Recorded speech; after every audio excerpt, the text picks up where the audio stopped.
Welcome to Self Wellness.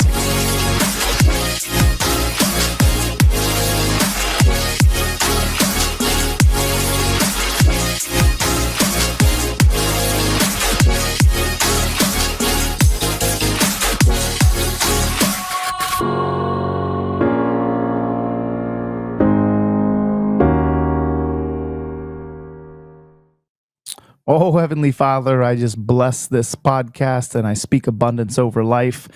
Today, we will be joined by our first guest, Isabel Von Spruce, a pro-life Christian advocate who made international headlines when she was arrested, not for shouting, not for protesting, but silently praying outside of an abortion clinic in the UK, in a country that prides itself on freedom of expression. Isabel's arrest inside illegally enforced a buffer zone raises critical questions about conscience, law, and what here at Maha Mike, we would say the future of civil liberties. We'll ask her in just a second what will take to shift the public's perception around abortion and what she believes the pro-life movement will do next.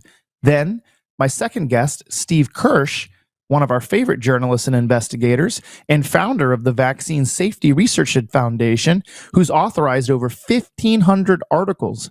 That's 1,500 articles more than I've written on vaccine safety. And today, he reacts to major developments on RFK's administration, with Kennedy cutting $500 million in mRNA vaccine contracts and hinting at a universal vaccine at the NIH. And what does that future of vaccines look like in a post-mandate America? And who gets to decide? This episode will not only challenge you, but it will challenge you no matter where you stand.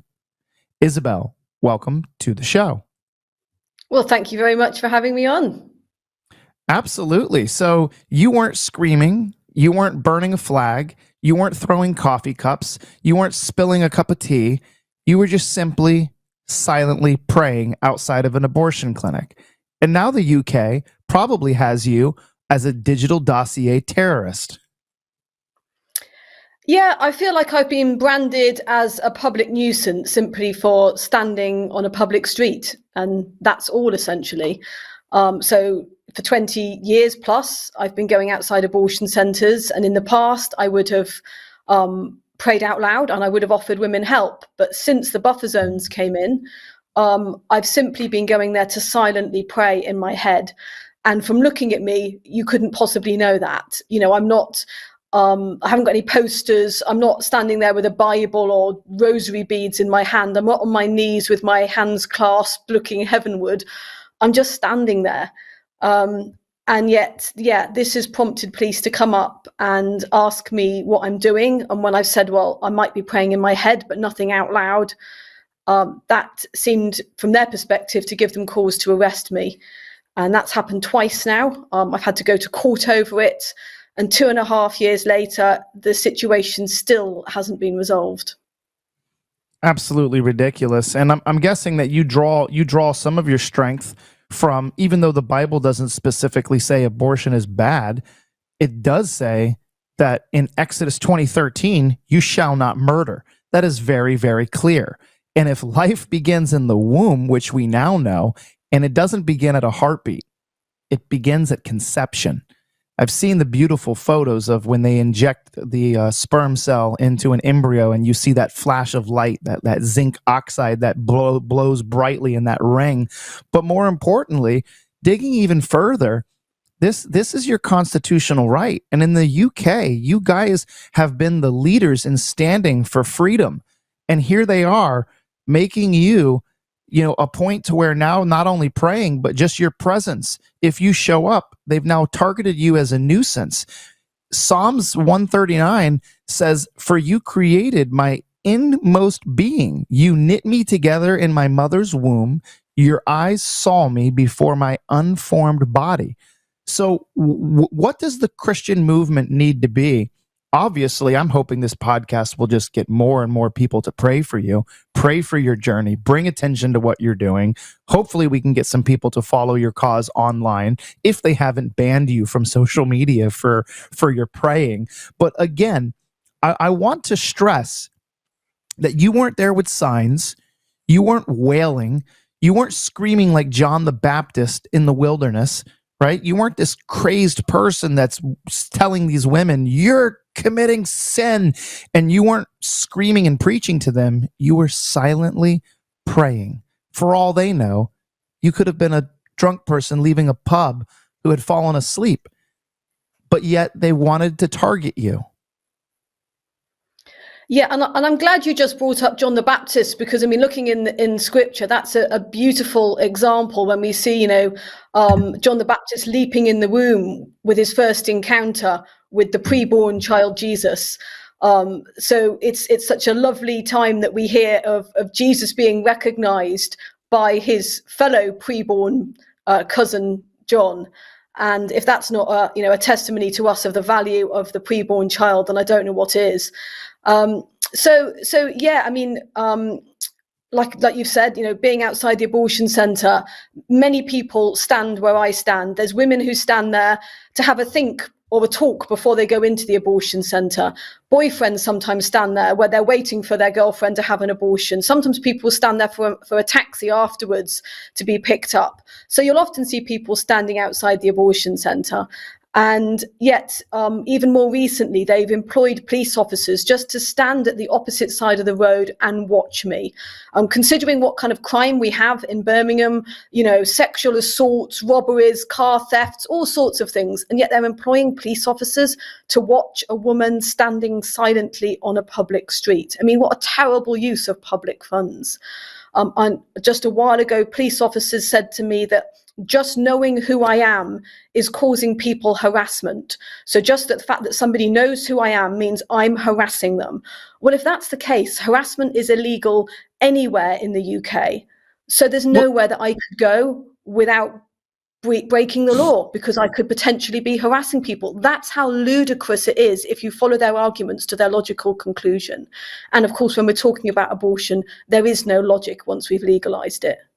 Well, 100%. We know there's no logic, but that's because we are the flesh living inside of a spirit world, and on those who haven't been touched by the Holy Spirit and don't know the promises of God, they make silly mistakes. If it's okay with you, can we roll your footage? Can we roll the footage of that very day? Sure. Yeah. If that's something that you can do. Yeah. Drake, go ahead and roll that footage live. Your mere presence here is causing people So the police have told me before in an email I am allowed to be in this area. Right, okay. So you're not allowed to be within 150 metres, like I say, because your mere presence is causing people harassment. So me personally, I'm not allowed to come within 150 metres of an abortion centre. So with you being the lead of an organisation, for an anti-abortion organisation, should I say? Sorry, apologies. No, that's okay.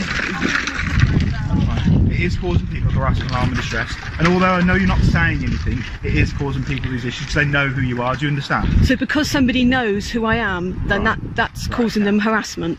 Because you're the lead of an anti-abortion organisation, it is causing people issues. I'm not going to go into the ins and outs of it because you know that. You know you shouldn't be here. No, I don't. Okay. I don't. Well, I think I'm perfectly entitled to be here. I'm going to ask you politely to move. Would you do that for me, please? Would you leave the 150 metres buffer zone? I really don't see that I need to. I'm literally just standing here silently saying some prayers. Is there anything I can reasonably say or do to make you leave at this moment in time? I don't think that is a reasonable thing to ask me to do. Okay, simply because of my beliefs, I'm being asked to move. Ridiculous. Absolutely ridiculous. Yeah, so looking at the backstory to that, that's obviously after already being arrested twice, after going to court to clear my name, being rearrested by 6 police officers, having to wait 6 months before being told that case was being dropped, being given various tickets telling me I was being fined. I then made a claim against the police for wrongful arrest, false imprisonment and assault, and was awarded an out-of-court settlement. And yet still they're coming out saying those kinds of comments to me, even after having told me in an email that I am entitled to be within the buffer zone. So it's like, what does it take to get through to them? I mean, people talk about two-tier policing in the UK, but pro-life has been saying this for a long time with the police, that we are being policed in a different way. I mean, in the past, when we have been assaulted by locals, not by people using the abortion centre, but by very intolerant locals, we have been assaulted. We've caught assaults on camera. You can quite clearly see who it is. That person's car is there, so you can see the number plate of their car. We've got witnesses, and the police won't do anything. And when we've said, why won't you do anything? They say, well, if you don't want to be assaulted, you don't have to come out of your house. So that's the kind of treatment we get when we're being assaulted. And yet just peacefully standing on the street, we're being accused of harassment. I mean, the two-tier policing has gone so deep. It's really, really concerning. Not only is it concerning, but it's scary, because you guys are on the edge of totalitarianism, and your free speech is being taken away. And I call bullocks on him saying that people there know you. I think you were targeted. I think you were targeted by the police. I doubt that there was a woman going there to perform an abortion and said, I'm uncomfortable because that woman over there, I know who she is and she's praying. Now, they would have a leg to stand on if you were throwing and being violent, throwing Molotov cocktails and burning things, but you weren't. You weren't even passing out paraphernalia. You weren't passing out memoirs. You were simply praying. You this because I can see it inside of you, and you're gonna like this. Do you know? We just mentioned him jumping in the womb. Do you know who John? Or do you know what John was said about what Jesus said about John, as far as he who was born among woman, or a woman? What did Jesus call John? He called him the greatest. He said that he was the greatest prophet ever born among women, meaning all human beings. But you know who's a greater prophet than John? Well, I would believe his mother was also a prophet in some way, as in speaking the truth in her time. Yes, so there's in her time, in her time. But Jesus said that you are a greater prophet. I am a greater prophet. My producer, Drake, if he believes in Jesus, he's a greater prophet, because he said, yet whoever is the least in the kingdom of heaven is greater than he, because we are in the new covenant. John was in the old covenant. His only purpose in life was to pave the way for the Messiah. And I want to let you know that I see you in that role. You were there.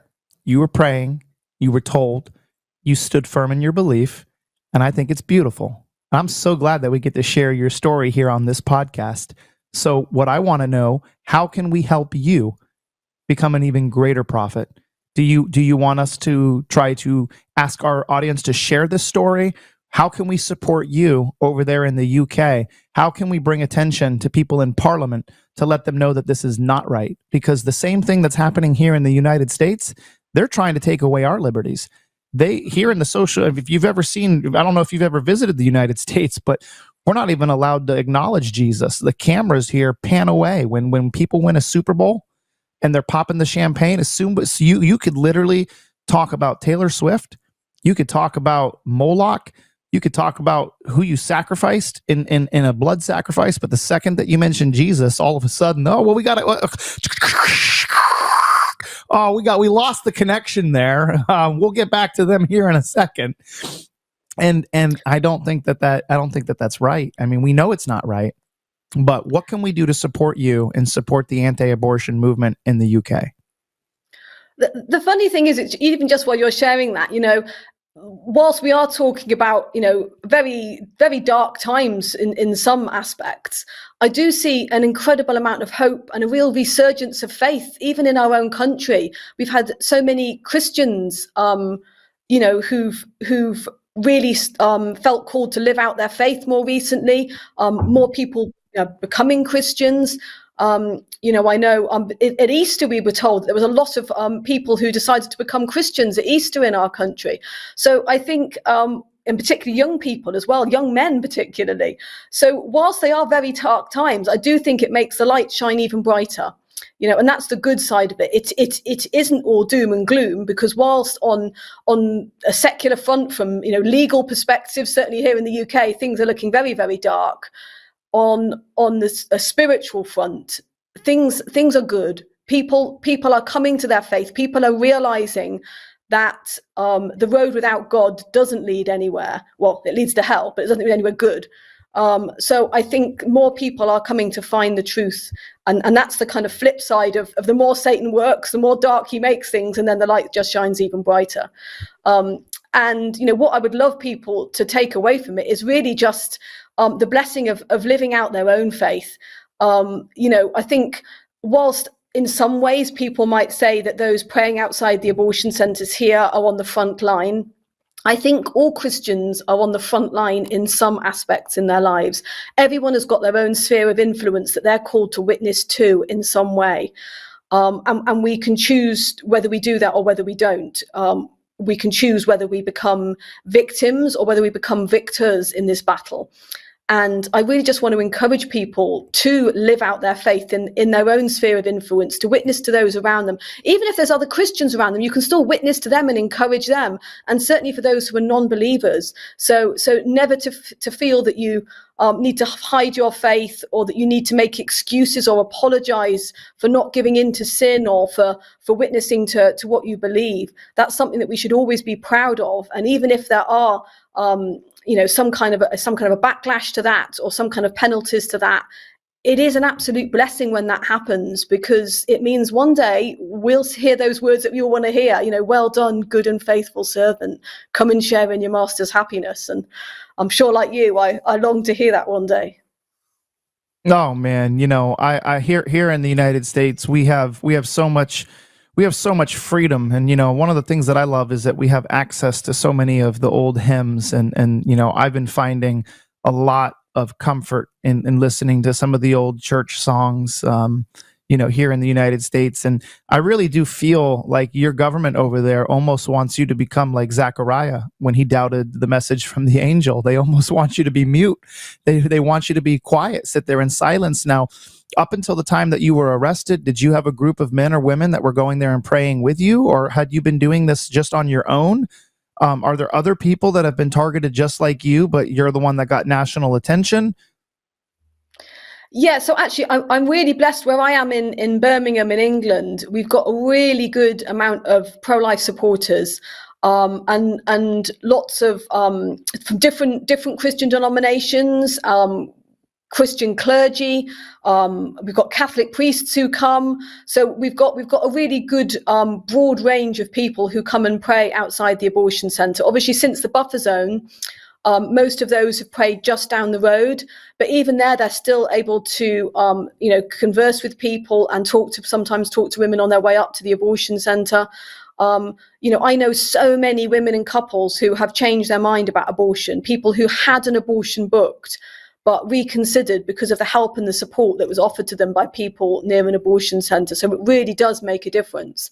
And we've got an amazing amount of supporters, as I say, here in Birmingham, but nationwide. I mean, in England, we have our National March for Life on the 6th of September. So I'm one of the directors of March for Life UK. And our march is just going from strength to strength. And this year we've got more Christian leaders than ever before saying that they're going to come and join us, particularly for the prayer aspect at the end of the march. So it's really encouraging seeing so many people booking up to come on that march. And, we welcome people from wherever. If anyone can come from overseas, and that's fantastic too. We've had, even one year we had people coming literally all the way from Australia to come and join us in solidarity. So we do get people from further afield coming to join us too. So anyone who's listening, you'd like to be there on the 6th of September with us in London, to stand up for rights. Our theme for this year is human rights for all humans. So we really want to recognise that how the rights of people are affected, their God-given right to be treated with dignity, and that's the human child in the womb. That's also women who are very much undignified by abortion, and of course men who can also be impacted as well. Yeah, because it's a 50-50, it's a 50-50 of people deciding to get together, and if they're doing the deed and then they decide that they don't want that, that's another thing is there's a lot of men out there who also do not want to have the abortion. And I know multiple friends who have had to be on the receiving end, and you have the women that say my body, my choice. Well, no, it's God's body. It's God's choice. He created you to procreate, which is why he doesn't want people having children outside of the marriage, because it was meant to be to raise that child for a man and a woman. And if they do have it, I pray that they keep that child, because it is a gift from God. If you've been around children, you know that it's the closest you can get to God other than meeting him at the pearly gates. And I think that it is absolutely incredible. If it wasn't the day before my daughter's birthday, I would tell you I'll bring my blow-up mattress. I'll find a nonstop flight, and I will come, and I would love to be there with you. But I definitely want to make a journey out there, and I would love to come and pray with you and go out there and minister to people. And maybe I can go inside the buffer zone, and we'll bless ourselves with the Holy Spirit before we break that buffer zone. But I have a feeling that they have not shook you, they have not scared you, and your arrest was a work of God, not be through him, but it was of Satan. But God is using that story. He's using that story. You're here on a Christian network. We've got a very good following. We are going to share this story. We're going to continue to pray for you. And another thing I want to ask is maybe has nothing to do with the topic, but it's always beautiful. Could you share your coming to Jesus? Was it from a young child? Did you grow up in a Christian household? Did you backslide, and then did Jesus find you? What gave you this drive? What gave you this passion? I was really blessed to be brought up in a Christian household, and both my parents were pro-life, but particularly my dad. When we were younger, he there was a local psychiatric hospital. There was more than a hospital. It was like a community where people with severe mental health problems lived. And it closed down, and these people were sent to live out in society, and they couldn't cope. So my dad opened up our house, and many of these people came to live with us. So it would be people with severe schizophrenia or bipolar. We also had some people who'd just been living on the streets or fallen on hard times. Some would live with us for weeks, some would live with us for years. And I know afterwards, many of them said it was the best years of their life. And I think as a child, it was really good for me because it helped me to recognize the value of people, not just for what they can do or what they can give, but just for who they are. And seeing that also, that great witness of my dad, and I think that was something, my dad's been dead for many years now, but I feel what he left me was very, very rich in terms of faith. He was always one to side with those who were being oppressed. He was never one to say, what's it got to do with me, or what's it going to cost me if I stand alongside with you. He would always look at how can I help that person. And that was a really great witness to me for my faith. And as a teenager, I used to love reading war stories. And I would always be looking at, as you do when you read a book, I'd be thinking, how would I have reacted if I'd lived back then? Would I have had the courage to say something? Would I have had the conviction to do something? And I think gradually God showed me that I was asking myself the wrong question. It's not a case of what would I have done if I'd lived back then? It can only be, what am I doing now? There is a battle going on. There is a spiritual battle going on. And what am I going to do about it? And I think that it was a gradual thing, as relationships often are, that I gradually began to realize, how real the spiritual battle was. And I think I recognized that I had a place in that. There was a place that only I could fill in that battle. And I really wanted to live that out and to have enough trust in God to be able to take my place in that battle, and particularly with regards for the pro-life cause. And I feel very, very grateful to God that He's given me this ministry and a chance to stand up for those who are being oppressed in the womb. 100%. One of the things that came to my mind when my mom was diagnosed with a life-threatening disease, and I have so much. I don't like using the word hatred, but I have so much dislike for the medical system, not only in the United States, but over in England and UK and in Europe, because we forget that Jesus is the ultimate healer. He heals the heart. He heals the womb. He heals the brokenness. You know, how beautiful that story that you just shared about growing up with Jesus and your father. I'm sure he's in heaven and he was greeted and he, you know, was told, well done, good and faithful servant. And he entered into the house. You know, I was reminded when my mom was sent home and they used the nasty H word. They said hospice. You know, the hospice has to come in. And my mom did not want to do the traditional, you know, Western medicine. You know, she thought that the chemotherapy was not the option, and she wasn't a candidate for it. And I think us as even as Christians, we sometimes doubt, right? Thomas was a doubter. He literally grew up, right? Jesus said that the two people that had the greatest faith weren't even Jews. One of them was the centurion soldier. He walked up to him and said, you know, my servant is ill. My servant has fell ill. And he's like, I'm not worthy of you coming to my house. He's like, teacher, say the words and he'll be healed. And he said, he's like, you have greater faith than everybody in Israel. And I grew up in the church.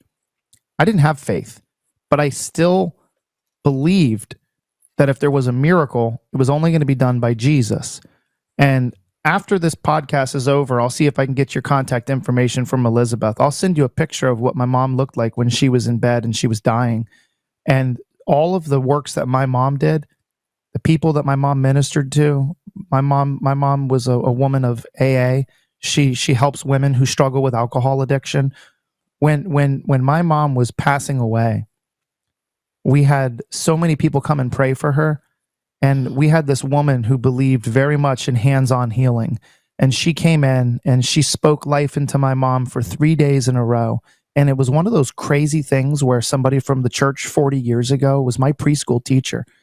She called and she goes, Joe, which is my dad. She goes, Joseph, you're not going to believe this.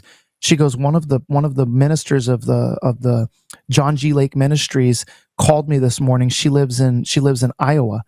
And she called me and said that the Lord told her to fly to Palm Beach. She's like, I don't even know anybody in Palm Beach. She's like, but I know that Jane lives close. So she called Jane and she goes, I'm flying there. And she goes, I know why Jesus has you coming here. She goes, my good friend is in bed and she's dying. And she goes, not today. And this woman came in 3 days in a row and she prayed for my mom and she spoke life into her. And about a week later, my mom walked out of the bedroom. My mom started drinking. My mom started eating. And I want to remind you and my listeners, my mom was given a death sentence. They said the cancer in your liver has gotten so bad, your liver will never function again. You're not even a candidate for chemotherapy. At the very end, when my mom was told she had days or maybe a week, she's like, okay, well, can we try something else? And they're like, you're not even a candidate. And she goes, it's okay. She goes, then it's in Jesus's hand. And I'm going to tell you, my mom got her blood work back about a week ago, and they said that her liver is now functioning as a healthy person's liver. Wow. That's and beautiful. Not one time did my mom ever think about aborting her children. She said that every time she got pregnant, she knew that it was a gift from God. And, you know, I said to my mom, I go, your faith healed you. Your faith. And I think there's always two sides to our response to the suffering, isn't there? I mean, I think we do have to have that complete trust that if God wants to cure us, he can. And also recognize alongside that, though, the power in suffering. And I think sometimes it's hard to hold those two thoughts and beliefs together at the same time. But I think that's really, really important, that God can work through suffering. I mean, you know, if we unite that to the power of his passion and death on the cross, then we really recognize that the kind of powerhouses we become when we are going through suffering, whether that's physical suffering or mental or spiritual suffering. You know, many people suffer mentally nowadays, but the power of that as well, if we really unite that to God, and of course we all can seek for healing from any of our troubles, but still recognizing that whilst we're going through that suffering, that it is incredibly powerful and we mustn't waste it.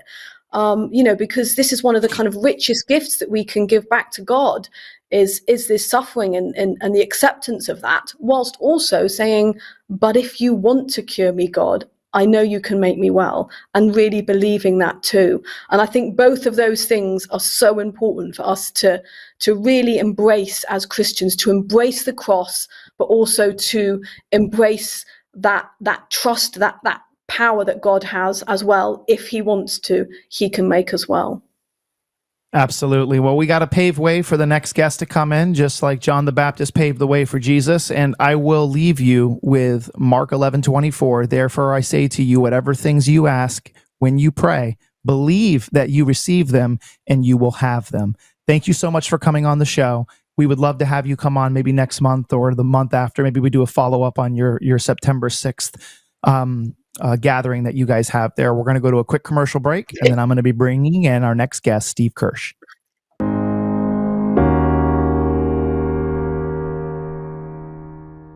If you've ever walked into a room and forgotten why, or struggled to recall someone's name, you should know you're not alone. And it's not your fault. According to new research, memory loss after the age of 40 isn't just aging. It's a warning sign that your brain's mitochondria, those little energy factories, are actually dying off. That's why I want to tell you guys about NeuroThrive, a breakthrough brain formula trusted by over 32,000 adults. It uses 7 powerful ingredients, including PQQ, Bacopa, and Alpha GPC to regrow those little mitochondria and bring your memory back to life. Right now, Critical Nutrition Labs is doing something wild. Buy one, get 2 bottles free. That's right, guys. Buy one, get 2 bottles free just to clear out the excess extra bottles that they over-ordered. You'll feel sharper, more alert, and confident again, or your money back. Go to neurothrive.org/Maha. That's neurothrive.org/Maha to claim the offer before they run out. Hey guys, Maha Mike here. I've got some exciting news for you. Our new partners at Farm Easy Bank are leading the way in affordable, trustworthy healthcare, bringing an impressive lineup of generic medications at prices that your family can actually afford. Not only that, but they are now offering ivermectin and fenbendazole, 2 compounds that are gaining attention, and unless you've been sleeping under a rock, you've probably heard about their incredible benefits. You can trust every single order that you get from Farm Easy Bank. Why? Because they come from reputable, reliable sources, and their commitment to quality means you get the same effectiveness you'd expect from the big box store without the outrageous price tags. In fact, you can save up to 80%. That's right, 80% compared to traditional pharmacy prices. On top of that, they offer fast, discreet shipping to the comfort of your home. And the best part is, you can use the coupon code MAHA2025 for 20% off any order over $199. This is a limited time offer, so don't wait. Take control of you and your family's health today. And stock up, because you would rather have it and not need it than need it and not have it. So go to Farm Easy Bank, that's PharmEasyBank.com/Maha and start your wellness journey with trusted support and serious savings.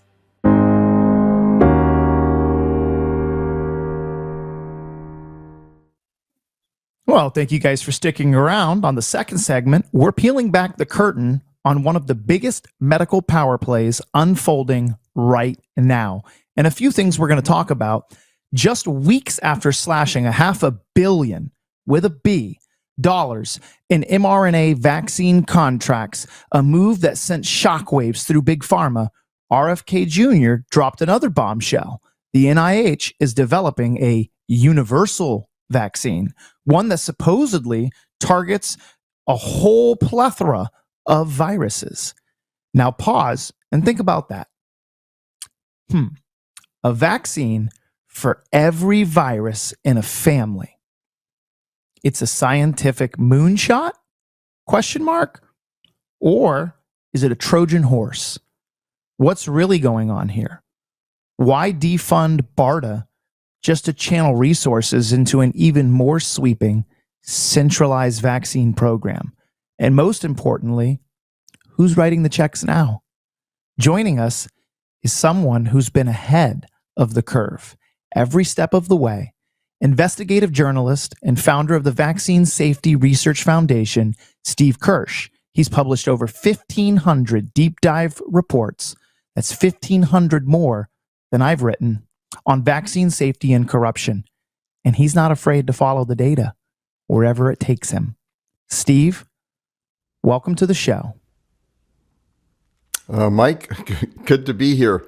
Yeah, usually I'm not surprised by something that a host brings up for a topic for me to talk about, but this one is pretty novel. This is something that I think most people are not aware of, and so let me ask you this: what on God's green earth do you think we're actually looking at here? Is this just a reset of medical tyranny, or is this the last grasp of a collapsing narrative? And what do Americans need to do now before this next phase kicks in? I wish I could answer that. I don't know enough about what they're planning here. If you were to ask me what the universal antidote is for viruses and bacteria and so forth, I would have said that it would be chlorine dioxide, and that they would be developing or testing chlorine dioxide for use with these various viruses and bacteria that we get, because that seems to be the most promising and it's the most proven, and it works, and it's super safe. So, and there's no lipid nanoparticles. There's no nothing, and it's actually very easy to produce at home, and it costs maybe about 2 cents or so to make a big bottle of chlorine dioxide that will last for maybe 6 months or so when people use it. So it's like super cheap, super effective, and super safe. So that would have been. If you had asked me, that would have been my guess as to what they're talking about. But if it's a vaccine, I don't know that there's a universal vaccine. I mean, there's not a vaccine that really is safe and effective against anything. So to invent a new vaccine that is safe and effective against everything, that seems like a stretch to me. You know, just like I know, when you've got unredacted names on big corporations and the groups that own the largest shares of BlackRock and State Street and Vanguard and these big investments, when they own the food that makes us sick, and they own the hospitals that diagnose the disease, and they've got patents on the drugs that they will write to you, that is why MMS or CDS, whichever you do, whether it's chlorine dioxide solution or the miracle mineral solution or whatever it is incredible what MMS has done. I was blown away because I've known about MMS since, back when they were treating malaria in Africa. But then when you heard Mel Gibson go on Joe Rogan and said that he had, some friends that had some pretty gnarly stage 4 cancer, and they're like, hey, they took chlorine dioxide and they took menbendazole or ivermectin and methylene blue. These are things, a synthetic, repurposed fabric dye that they used to use for Levi jeans to be able to get that nice bright blue color. It was a research tool. And now we're starting to find out that even the stuff that they put in our vaccines, the aluminum adjuvant, could be replaced by DMSO, which comes from like tree sap, comes from like the root of a tree. This stuff is absolutely mind-boggling, Steve, that the more and more that we look at our government and we look at the president, like, what is it going to take for the Trump administration to be like, we need to just stop this COVID-19 nonsense. It just needs to stop in its tracks. And the only logical question that somebody like you or I would ever say, my grandfather, God bless his heart, World War II veteran, devout Democrat, but he belonged to the old Democratic Party. You're talking the 40s and 50s. If he was alive today, he would probably switch to Republican or be an independent. But the one thing that my grandfather taught me that stands true today is follow the money. That's usually a pretty good method. Certainly, all of these cures that you've talked about have been pretty much, the FDA has tried to convince people very successfully that they're all super dangerous. So, for example, I use chlorine dioxide solution. It's very easy to make. It takes me 15 seconds to make it. I make it at home. I put a tablet into water and stick it in the refrigerator, and that's the whole process. You don't need a machine to make it. You need 2 glass containers. You put water in one container, and you put like 5 milliliters of water in one container, 95 milliliters of water in the other container. You drop a tablet into the smaller container, and you stick it in the refrigerator. And in 8 hours later, you have 1,000 ppm solution of chlorine dioxide that cost you about 3 cents to make. And so it's not surprising that people are not promoting stuff like this. And it's just amazing to me that there aren't any studies that are being funded by the government, by the new government, to look at the benefits of chlorine dioxide. I know it's something that Bobby Kennedy is aware of, and it's probably, he hasn't gotten to it on his checklist of things to do, and I'm sure he probably will get there. I think the bigger problem, though, is that these mRNA shots, everybody knows that they're dangerous, but Kennedy is not able to stop the shots because HHS reports to DOD, and DOD doesn't want the shots to be stopped.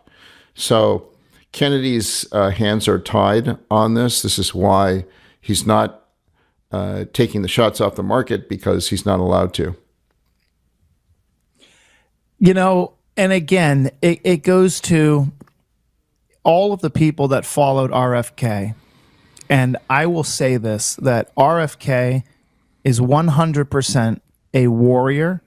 He is 100% a believer in everything that we're doing. He is a godfather of chiropractic. He stands for chiropractic care. He stands for parents, informed consent. But I want to remind everybody, he is Daniel in the lion's den. He stepped into literally the WWE. And you have to remember that the WWE, although we know it's fake, we know it's scripted, there's hundreds and hundreds of millions of dollars every single day from the advertisers to the tickets that are being sold. Just like this whole Fugazi COVID-19 vaccine experiment, we all know, millions of people now know that it was a farce. But until we all stand up and say that this is enough, there has to be a loud enough voice. And I pray that it happens within this administration, because I've seen what can happen. You can have 4 years of great things and it can all be undone. All you have to do is step into a voting machine that's run by AI. And, I remember going to bed and I remember the lead that Trump had. And I woke up the next morning and how the tables had turned. Yeah, I think it's important to take advantage of an opportunity when you have it. And I think RFK is trying to make the best advantage of the opportunity. And he's doing it in such a way that he's not trying to do everything at once, because that could jeopardize his position, but to do it gradually and have things build up on each other. And he's basically tearing down the obfuscation and promoting data transparency. We haven't seen a lot of that yet, but I think it's supposed to be coming up, is what I've been told, that we'll have much more data transparency. And once we have data transparency of this data, we'll be able to, the public should react favorably to that. The only place we have data transparency right now for the COVID vaccine data is in the Czech Republic data. So it's the only country in the entire world ever in human history to actually release record level data meaning a record for each person in the Czech Republic. And in fact, there's one or more records in that database. And the database shows basically the dates of vaccination of that person, whether they got 1 shot, 2 shots, 3 shots, up to 7 vaccines of the COVID vaccine, and whether that person died or not. And I've been analyzing that data since late 2024, and getting a little bit more sophisticated each time I analyze it. And on my recent analysis, it's become much more sophisticated, and it clearly shows that these vaccines are harming people. But the good news is that the harm plateaus about a year after you take the drug. So you get the harm in the first year or so. But then it plateaus, and then it doesn't drop down. So that's the bad news. In other words, the harm may not be permanent, but it's very long lasting. It goes up for a year, and then it stays up, and it barely declines over the coming years. And this is why people who are vaccine injured, they don't recover very quickly at all. They become vaccine injured very quickly, and then they sustain those injuries for long periods of time.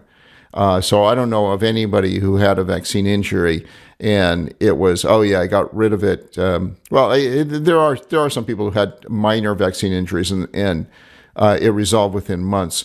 But most people that I know who are vaccine injured, their vaccine injury stays with them and has stayed with them since they got it, with only minor recoveries. And there are lots and lots of examples of that. So it's all pretty troubling. A lot of people don't know this, and again, you mentioned it. I brought it up. I've had Dr. Andreas Kalker on my show before, and we have talked with him. One of the things that I think that most people don't understand about chlorine dioxide is, one, there's no chlorine in it. Yes, it does have a little bit of a bleach smell, but it is not a chlorine. And what chlorine oxide does is it's actually a molecule that selectively goes out, and it's looking for things inside of the body that it can oxidize. Correct me if I'm wrong, but it delivers oxygen to the parts of your cells that need it the most. And I've kind of always looked at it like, I've got some house plants, right? And I love having 2 to 3 plants per person that's in my house. I love the mother-in-law tongue, right? I love the snake plant, and I love spider plants because of how they can remove mold. One of the things that, I never really thought of before, but when I had a conversation off screen with Dr. Andreas Kalker, he had said to me, he goes, if you think about it like this, what do plants hate? And the answer is oxygen. That's why they release it. They give it to us. We need it. But they also love carbon dioxide. So if you have mold, right, and you've got mold poisoning somewhere in your body, is it true that mold will grow in the least oxygenated part of an environment or in your body? And when you think about why people are having such success with cancer, with doing 100, 120 gram vitamin C infusions, because when vitamin C gets into the body, it's almost creating like a hydrogen peroxide effect where it's oxygenating the cells. And if you've got something that you claim is 3 cents, maybe 5 cents, 10 cents a day to use, they are very scared. It's so scary that you can't even use AI to talk about MMS. It comes up with 19 disclaimers. This is debunked. This is dangerous. But yet we've got hundreds and thousands of people on the deoxytube that have used this for rheumatoid arthritis, for cancer, for brain tumors, for liver issues, and they shoot it down. You're right. we don't have hundreds of millions of dollars to research MMS, but you know who does? The government. Yeah, that's the really the only likely funding source, because you need millions of dollars to do the kinds of studies that are required. And to date, people haven't been allowed to touch it. A doctor is not going to prescribe it, and so people aren't. You don't even have these anecdotal stories other than people who make it themselves. Now, one of the most interesting things is you can go into AI chatbots and you can ask about chlorine dioxide. And what you do is you ask about chlorine dioxide for water purification. And so, like if you have 1,000 ppm solution, such as what I make, then you can have a gallon of water, and I'll put 4 milliliters of that solution into a gallon of water, and that basically disinfects the water. And you can go into ChatGPT and it will make the recommendation. It'll tell you, use 3.8 milliliters of water added to a gallon to disinfect it. So that's not a problem. But if you ask ChatGPT what would happen if you put 1,000 ppm chlorine dioxide on your skin, it would say, stay away. So go ahead and do that, and you will find that you don't want to use it necessarily on broken skin, but you can use 1,000 ppm on cuts and wounds and so forth that are not, that are surface, and make sure that it dries quickly, but don't let it pool on the wound. But if you do that, then it acts as like a disinfectant. It acts just like hydrogen peroxide on a wound or any other disinfectant. So, but if the skin isn't broken at all, you put 1,000 ppm chlorine dioxide in your skin and nothing happens. Once you start to go above that, though, which is why I don't go above 1,000 ppm, then if you put it down the sink and you have a metal sink, it will stain the metal, and you have to use something like barkeeper's soap or barkeeper's friend, to get the stain out. It's really pretty frustrating. So I keep it under 1,000 ppm. It doesn't stain anything. You can use it on your skin safely and so forth. So very safe. You probably don't want to breathe the fumes from it directly, but for most people, they uncap it. They take out whatever 1, 2, 3, 4 milliliters that they're using, and put it in solution, and it's just fine. And it basically, there's a big difference between chlorine dioxide gas itself versus chlorine dioxide dissolved in water, which is what, when we refer to chlorine dioxide, we're referring to the gas dissolved in water, and it's super safe. And people use it at somewhere around 10 ppm. You can put it in a nebulizer and use that. And I do that regularly. If I have a cold, which I don't get very many of, but when I do, then I'll do that a few times, and cold goes away. It's pretty amazing. Amazing. And another thing, there's so many new technologies that are coming out. I was just researching a company that's in Canada right now that's experimenting a solution that it's a couple molecules away from what CDS or MMS is, but the premise of what they're doing is they're mimicking how the body creates hyperchlorous acid in the body. So like when white blood cells come in contact with a pathogen, and what it's doing is it's strengthening the T cells, because anybody that understands how cancer in the body can survive, it's usually when you have a weakened immune system and you've got, your pancreas stops releasing certain enzymes. And then what happens is it doesn't recognize those cancer cells, and they become kind of like a hide and go seek when we were kids, like a hide and go seek game. And the cancer cells get very good at disguising themselves and getting hidden. But this new solution that they're coming up with out of Canada, it supercharges the NK and the T cells, which are natural killers. And the T cells, if you've ever seen, those diagrams of how when a T cell attaches to a cancer cell, even though the cancer cell can be 5, 10, 20 times the size of that T cell gets in there and just starts beating the crap out of it. It's like Mike Tyson, getting into the boxing ring, with a fifth grader.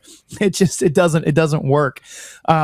We're going to be out of time for today. I'm so glad that you brought up MMS and CDS because it is such a promising thing, and I think everybody should have it. Everybody should have it in their kitchen cabinet, and I think we've got to understand it a little bit more. And like you said, teach people. How can we reach you? How can my followers support you?